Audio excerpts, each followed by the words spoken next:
70인이 기뻐하며 돌아와 이르되 주여 주의 이름이면 귀신들도 우리에게 항복하더이다.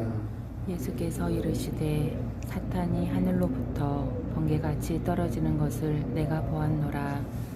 내가 너희에게 뱀과 정갈을 밟으며 원수의 모든 능력을 제어할 권능을 주었으니 너희를 해칠 자가 결코 없으리라. 그러나 귀신들이 너희에게 항복하는 것으로 기뻐하지 말고 너희 이름이 하늘에 기록된 것으로 기뻐하라 하시니라. 그때 예수께서 성령으로 기뻐하시며 이르시되 천지의 주제이신 아버지여 이것을 지혜롭고 슬기 있는 자들에게는 숨기시고 어린 아이들에게는 나타내심을 감사하나이다. 옳소이다. 이렇게 된 것이 아버지의 뜻이니이다. 내 아버지께서 모든 것을 내게 주셨으니 아버지 외에는 아들이 누구인지 아는 자가 없고 아들과 또 아들의 소원대로 계시를 받는 자 외에는 아버지가 누구인지 아는 자가 없나이다 하시고 제자들을 돌아보시며 조용히 이르시되 너희가 보는 것을 보는 눈은 복이 있도다. 내가 너희에게 말하노니 많은 선지자와 임금이 너희가 보는 바를 보고자 하였으되 보지 못하였으며 너희가 듣는 바를 듣고자 하였으되 듣지 못하였느니라. 아멘. 오늘 우리가 함께 읽은 본문의 말씀은 70인의 제자들이 전도 여행을 마치고 돌아와서 그동안 있었던 일들을 예수님께 보고하는 내용을 기록하고 있습니다. 먼저 17절부터 20절에서는 전도 여행에서 돌아온 제자들의 이 보고에 대한 예수님의 평가와 또 교훈을 기록하고 있습니다. 이어지는 21절부터 24절에는 하나님의 계시에 대한 예수님의 감사의 기도를 기록하고 있습니다. 마지막으로 23절부터 24절에서는 무엇이 가장 큰 복인지에 대해서 기록하고 있습니다. 이와 같은 본문의 말씀을 통해 우리는 세 가지 정도 생각해 볼 수 있겠습니다. 첫 번째로 기억해야 할 것은 우리가 예수님의 이름으로 하나님의 말씀을 선포하고 복음을 전할 때 사탄과 어둠의 권세들은 힘을 잃고 떠나간다는 것입니다. 오늘 본문의 말씀 18절에 보면 예수님께서는 전도 여행에 대한 보고를 들으시고 사탄이 하늘로부터 번개같이 떨어지는 것을 내가 보았노라 라고 말씀하셨습니다. 아마도 이 말씀은 70인의 제자들이 사탄의 수하에 있는 귀신들을 내어 쫓은 사건을 통해 장차 사탄과 어둠의 권세가 완전히 멸망하게 될 것을 예지의 눈으로 내다보시고 하신 말씀인 것 같습니다. 그렇다면 한번 생각해 보길 원합니다. 70명의 제자들이 복음을 전하기 위해 전도여행을 떠났을 때 그들이 어떠한 모습으로 복음을 전하러 나아갔습니까? 주님의 명령대로 아무것도 가진 것 없이 떠나지 않았습니까? 그런데 그 결과가 어떠했습니까? 그처럼 초라한 모습으로 떠나서 말씀을 전해야 했던 그들의 사역이 초라한 결과를 맺었습니까? 아닙니다. 오히려 귀신들도 떨며 쫓아나갔고 또 장차 사탄의 세력이 완전히 멸망하게 될 것을 예표하게 되었습니다. 그래서 주님께서도 19절에 이렇게 말씀하십니다. 내가 너희에게 뱀과 정갈을 밟으며 원수의 모든 능력을 제어할 권능을 주었으니 너희를 해칠 자가 결코 없으리라. 아멘. 그러므로 우리는 성도가 예수님의 이름의 권세를 힘입어서 복음을 증거하는 것이 얼마나 큰 위력과 힘을 발휘하는지 분명하게 기억해야 할 것입니다. 우리 자신은 초라하고 보잘것이 없지만 우리가 전하는 예수님의 이름 또 예수님의 권세를 힘입어 선포하는 이 복음의 말씀은 사탄의 세력을 제어하고 어둠의 권세를 파괴하는 놀라운 힘이 있다는 것입니다. 그럼에도 불구하고 많은 사람들은 전도 앞에서 전도를 하는 것을 항상 두려워하면서 내가 전도한다고 해서 내가 말씀을 전한다고 해서 무슨 효과가 있나, 무슨 의미가 있나 라고 말하면서 소극적으로 움츠러드는 많은 사람들이 있는 것을 보게 됩니다. 하지만 오늘 본문의 말씀은 물론이고 오늘날 선교지의 소식을 통해서도 우리는 하나님의 말씀을 선포할 때 놀라운 일들이 일어나게 되는 것을 보게 됩니다. 또 말씀 선포뿐만이 아니라 심지어 성도들의 찬송 소리만 가지고도 귀신이 떠나가고 질병이 치유되어졌다는 보고를 수없이 접할 수 있습니다. 이 자리에 함께한 저와 여러분이 예수 그리스도의 이름으로 그 이름의 권세가 얼마나 큰 능력을 가지고 있는지를 기억하며 담대히 주님의 복음을 증거하는 증인의 삶을 살게 되기를 바랍니다. 그러하여서 말씀의 검과 성령의 능력을 통해 악한 사탄의 세력을 내어쫓고 이 땅 가운데 하나님의 나라를 확장해 나가는 놀라운 은혜가 가득하게 되기를 바랍니다.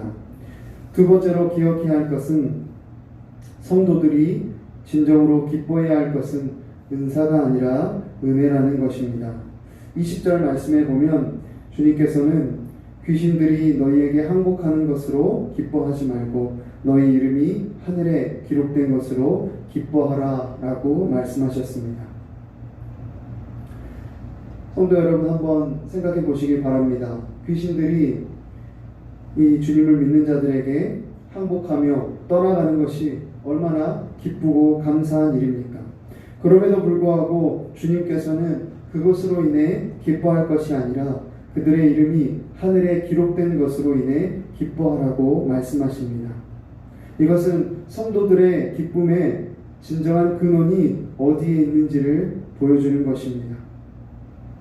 그리고 정말로 성도들에게 있어서 그 이름이 하늘에 기록된 것보다 더 큰 기쁨은 없습니다. 그 이유가 무엇입니까? 귀신들이 항복하는 것과 같이 제자들이 행한 권세와 능력, 곧 그러한 은사는 영원한 것이 아니라 일시적인 현상에 불과하지만 하늘에 기록된 성도들의 이름은 영원하기 때문입니다. 제자들이 그토록 기뻐했던 그들의 능력과 은사는 사실 영원한 것이 아니라 때가 되면 사라지는 것들입니다. 영원한 하늘나라에서는 더 이상 사탄의 세력이 존재하지 않기 때문에 그러한 은사들은 역시 더 이상 필요하지 않게 될 것입니다. 뿐만 아니라 우리가 반드시 잊지 말아야 할 한 가지 사실은 귀신을 내어쫓는 것과 같은 여러 가지 능력과 은사가 그 은사들이 반드시 구원을 보장하는 것이 아니라는 것입니다. 마태복음 7장 22절에 기록된 것처럼 주님의 이름으로 선지자 노릇하고 많은 능력을 행하던 자들 가운데 하늘나라에 들어가지 못할 자들도 있기 때문입니다. 이것과 달리 하늘에 그 이름이 기록된 성도들의 영광은 어떻습니까? 하늘의 생명책에 기록된 성도들의 이름은 영원한 것입니다.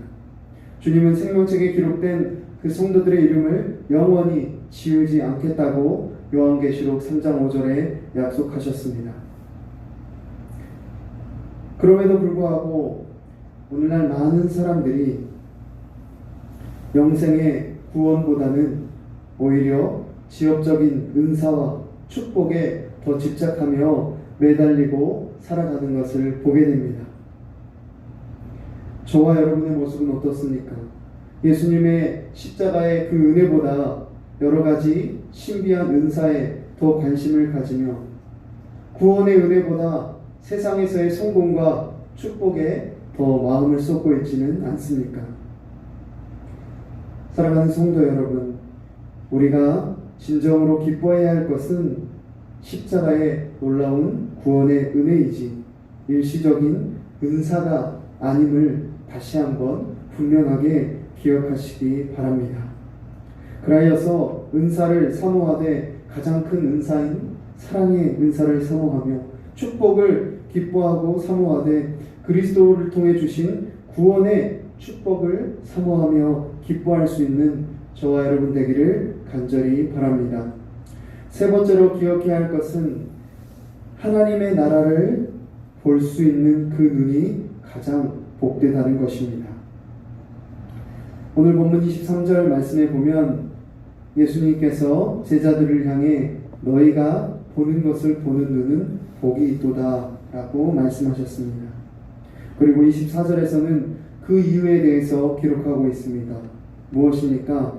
많은 선지자와 임금이 너희가 보는 바를 보고자 하였을 때 보지 못하였으며 너희가 듣는 바를 듣고자 하였을 때 듣지 못하였기 때문이라고 말씀하십니다. 여기서 너희의 보는 것이라는 이 표현은 하나님이신 예수 그리스도와 또 그 예수 그리스도로 말미암아 임한 하나님의 나라를 가리키고 있는 것입니다. 그리고 많은 선지자와 임금이라는 것은 구약 시대에 그리스도에 대해서 예언하거나 모형이 되었던 그런 믿음의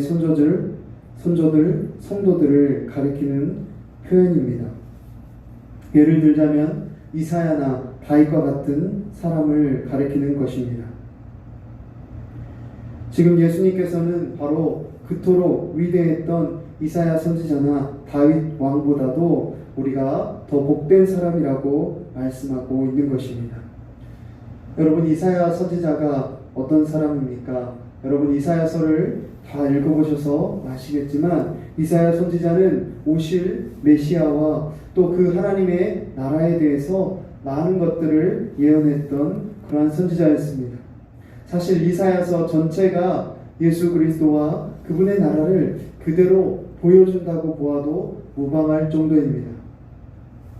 하지만 그 이사야 선지자조차도 예수님을 눈으로 보고 귀로 듣고 손으로 만져보는 축복은 결코 맛보지 못했습니다. 하나님의 나라가 임할 것을 예언하긴 했지만 그 하나님의 나라가 임한 것을 보지 못하였다는 것입니다. 또한 다윗은 어떻습니까? 다윗은 성경에서 가장 위대한 왕으로 하나님 마음에 합한 자라는 그러한 칭찬을 받은 자였습니다. 다윗은 하나님께 정말로 많은 사랑을 받은 그러한 사람일 뿐만이 아니라 장차 그 다윗의 혈통을 통해 예수 그리스도를 이 땅에 보내주신다는 그런 약속을 받은 사람이 다윗이었습니다. 그런데 그러한 다윗조차도 예수님을 직접 만나 뵈지는 못했습니다. 그분의 나라가 임한 것을 경험하지는 못했습니다. 그뿐입니까? 아브라함과 같은 믿음의 조상조차 멀리 보이는 하나님의 나라를 소망하기만 하였지 직접 보지 못했고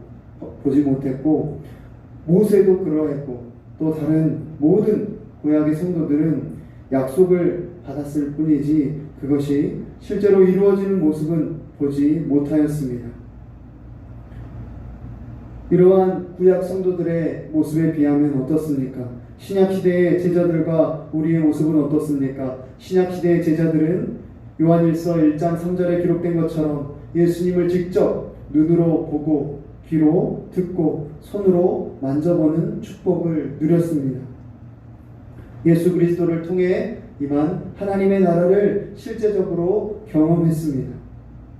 그리고 이와 같은 축복은 오늘을 살아가는 저와 여러분에게도 동일하게 적용되는 놀라운 은혜인 것입니다. 우리는 육신의 눈으로 예수 그리스도를 보지는 못했지만 이미 도래한 하나님의 나라에 살고 있습니다. 또 완성된 계시 성경의 말씀을 통해 또 기도를 통해서 우리의 구원자 예수 그리스도를 날마다 볼 수 있게 되었습니다. 우리 안에 거하시는 예수님의 영이신 성령님을 통해서 그분을 직접 만나고 경험할 수 있게 되었습니다. 그러므로 신약시대를 살아가는 저와 여러분들이야말로 정말 얼마나 행복한 사람인지 얼마나 많은 축복을 누리는 사람인지 이루 다 말할 수 없을 것입니다. 그러므로 사랑하는 성도 여러분, 세상에서 가장 복된 사람들이 가장 큰 축복을 받은 사람들이 바로 저와 여러분이라는 것을 기억해야 할 것입니다. 그래서 날마다 우리 안에 거하시는 주님으로 인해 감사가 넘치는 삶을 살아가는 저와 여러분 되기를 바랍니다. 이토록 귀한 예수 그리스도, 천사들도 살펴보기 원했던 복음의 말씀을 우리가 날마다 귀히 여기며 증거하는 저와 여러분 되기를 간절히 바랍니다. 기도하겠습니다. 살아계신 하나님, 은혜를 감사합니다. 이 새벽 시간에 오늘도 누가복음 10장의 말씀을 통해 우리의 삶을 돌아보게 하신 은혜를 감사합니다. 하나님, 우리가 예수 그리스도의 그 이름의 권세를 힘입어 주님의 말씀을 선포하고 복음을 전할 때 사탄과 어둠의 권세들은 힘을 잃고 떠나간다는 것을 기억하게 하여 주시옵소서. 이미 어둠의 권세를 이길 그 능력을, 그 예수 그리스도의 이름의 권세를 우리에게 주셨음을 기억하게 하여 주시고, 그 이름을 증거하고 그 주님의 십자가의 복음을 증거하게 힘쓰는 우리의 삶이 되게 하여 주시옵소서. 하나님 아버지, 우리가 이 땅에 살아가는 동안에 세상에서의 성공과 축복과 또 어떠한 은사를 쫓아 살아가는 인생이 아니라 십자가의 은혜, 십자가의 사랑, 우리에게 가장 큰 축복이요, 우리가 가장 기뻐해야 할 기쁨의 이유라는 것을 기억하며 그 십자가의 은혜 붙잡고 살아가게 하여 주시옵소서. 하나님의 나라 예수 그리스도를 구약시대의 성도들이 보기를 원하였고 간절히 소망했음에도 불구하고 경험하지 못했지만 이미 우리에게 완성된 성경의 말씀을 통해 또 우리 안에 거하시는 예수님의 영이신 성령을 통해 우리와 함께 하시는 그 예수 그리스도와 날마다 동행하며 그 주님과 동행하는 가운데 세상이 줄 수 없는 참된 기쁨을 누리는 우리의 삶이 되게 하여 주시옵소서. 감사하며 예수님의 이름으로 기도합니다. 아멘. 하늘에